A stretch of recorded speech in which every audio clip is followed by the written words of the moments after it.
இன்னைக்குரிய devotion காயப்பட்டவன் மூலம் பரீட்சை சங்கீதம் 26:2. நம்முடைய டெய்லி லைஃப்ல நிகழ்ற ஒவ்வொரு காரியமும் நம்ம சந்திக்கிற ஒவ்வொரு பர்சன் மூலமாவும் தேவன் நம்மள பரீட்சித்து பார்க்கிறார் அப்படின்னு நம்ம என்னைக்காவது யோசித்திருக்கோமான்னு யோசித்து பாருங்க.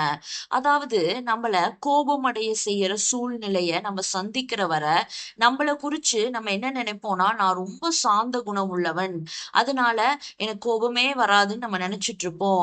ஆனா நம்ம எதிர்கொள்ற ஒரு நிகழ்வோ இல்ல யாராவது ஒரு நபரோ நம்முடைய உள்ளான குணத்தை வெளிக்காட்டுகின்றதா மாறுற நிலைமை வரப்பதான் நம்ம குணமே நமக்கு தெரியுது. இது மூலமா தேவன் நமக்கு பரீட்சை வைக்கிறாரு.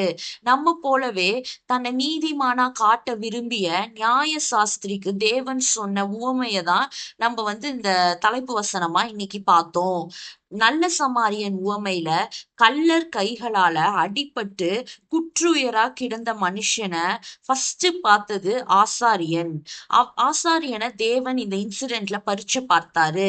அங்க இரக்கம் செய்ய தேவையா இருப்பத பார்த்தும் அவனை அலட்சியப்படுத்திட்டு எருசலேம் தேவாலயத்துக்கு குறித்த நேரத்துக்கு நான் போகணும்னு ஓடி போயிடுறான்.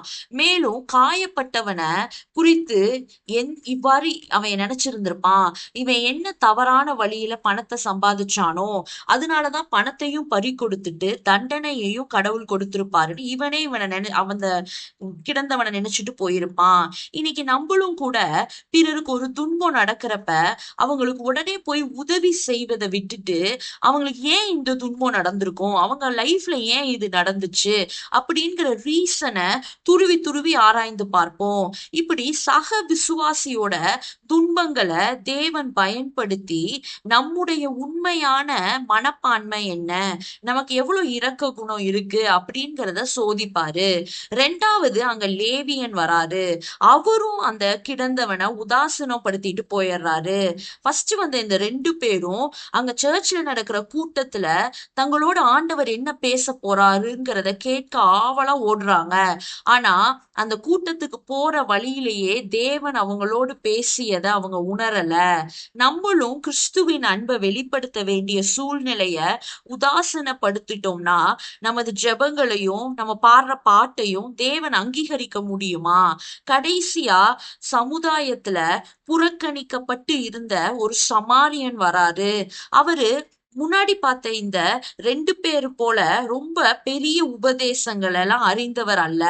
ஆனா இது போன்ற நிலைக்கு தனக்கு கூட ஏற்படலாம் அப்படின்னு தன்னை அந்த இடத்துல யோசிச்சு அந்த கீழே விழுந்து கிடந்தவனுக்கு மிகுந்த இரக்கத்தோடு தக்க நேரத்துல பணத்தையும் நேரத்தையும் செலவழிச்சு உதவி செய்யறாரு. இதுதான் தேவனுடைய பரீட்சையில வெற்றி பெறுறது. இப்படிப்பட்ட டெஸ்ட் நமக்கும் தினமும் நம்ம லைஃப்ல இருக்கலாம். அதுல நம்ம எப்படி நடந்து கொள்றோம்னு யோசித்து பாருங்க. எந்த சூழ்நிலையிலுமே தேவனை ரிஃப்ளெக்ட் பண்ற ஒரு லைஃப நம்ம வாழ கிருபை வேணும்னு ஜெபிப்போம். ஆமேன்.